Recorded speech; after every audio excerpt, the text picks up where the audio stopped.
So ഇന്ന് നമ്മൾ പഠിക്കാൻ പോകുന്നത് B2 നമ്മുടെ റൈറ്റിങ്ങിനും അതുപോലെ സ്പീക്കിങ്ങിനും നമുക്ക് ഹെൽപ്ഫുൾ ആയിട്ടുള്ള ഒരു വെർബാണ്. ബട്ട് അതൊരു കൺഫ്യൂസിംഗ് ആണ്. ഒരുപാട് പേര് കൺഫ്യൂസ് ചെയ്ത് ഡിഫറെന്റ് ആയിട്ട് യൂസ് ചെയ്യുന്ന ഒരു വെർബാണ്. വെർബ് എന്ന് പറഞ്ഞാൽ ഇൻ ആൻഡ് സ്പ്രൂഹ് നേമൻ എന്നതാണ് വെർബിന്റെ വെർബ്. അപ്പം അതിന്റെ മീനിങ് എന്ന് പറഞ്ഞു കഴിഞ്ഞാൽ ടു യൂട്ടിലൈസ് എന്നതാണ് മീനിങ്.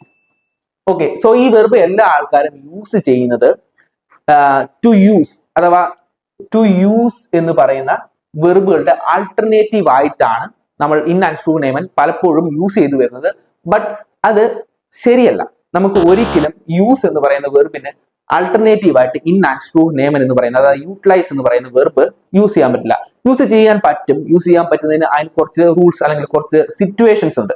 സോ നമ്മൾ ഇൻ ആൻഡ് സ്പ്രൂഹ് നേമൻ എന്ന് പറയുന്ന വെർബ് യൂസ് ചെയ്യുന്ന ചില പൊസിഷൻസ് ആണ്. ഒന്ന്, നമ്മൾ ഒരു സ്കില്ലിനെ കുറിച്ച് പറയുമ്പോൾ നമ്മൾ ആരുടെയെങ്കിലും skill, okay, I M utilising his skills, ഞാൻ അവന്റെ സ്കിൽസ് യൂട്ടിലൈസ് ചെയ്യുകയാണ്. അങ്ങനെയാകുമ്പോഴാണ് നമ്മൾ ഇൻ ആൻഡ് സ്പ്രൂഹ് നേമൻ എന്ന് പറയുന്ന വെർബ് യൂസ് ചെയ്യുന്നത്. എക്സാമ്പിൾ പറഞ്ഞു കഴിഞ്ഞാൽ ഇഷ് നേമേ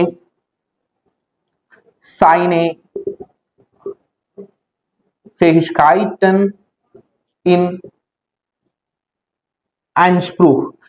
ഇതേപോലെയുള്ള സിറ്റുവേഷൻസിലാണ് നമുക്ക് ഇൻ ആൻഡ് സ്പ്രൂഹ് നേമൻ എന്ന് പറയുന്ന വെർബ് യൂസ് ചെയ്യാൻ പറ്റുന്നത്. അപ്പം സ്കിൽസ് അല്ലെങ്കിൽ ടൈം, ഓപ്പർച്യൂണിറ്റി, റിസോഴ്സസ്, ഈ വക സാധനങ്ങളെ കുറിച്ച് ടോക്ക് ചെയ്യുമ്പോൾ മാത്രമേ നമുക്ക് ഇൻ ആൻഡ് സ്പ്രൂഹ് യൂസ് ചെയ്യാൻ പറ്റത്തുള്ളൂ. അല്ലാതെ നമ്മൾ I M using the bus, I M using phone, ഈ വക സിറ്റുവേഷൻസിൽ ഒരിക്കലും നമുക്ക് ഇൻ ആൻഡ് സ്പ്രൂഹ് നേമൻ എന്ന് പറയുന്ന വെർബ് യൂസ് ചെയ്യാൻ പറ്റില്ല. There is a big difference between utilise and to use.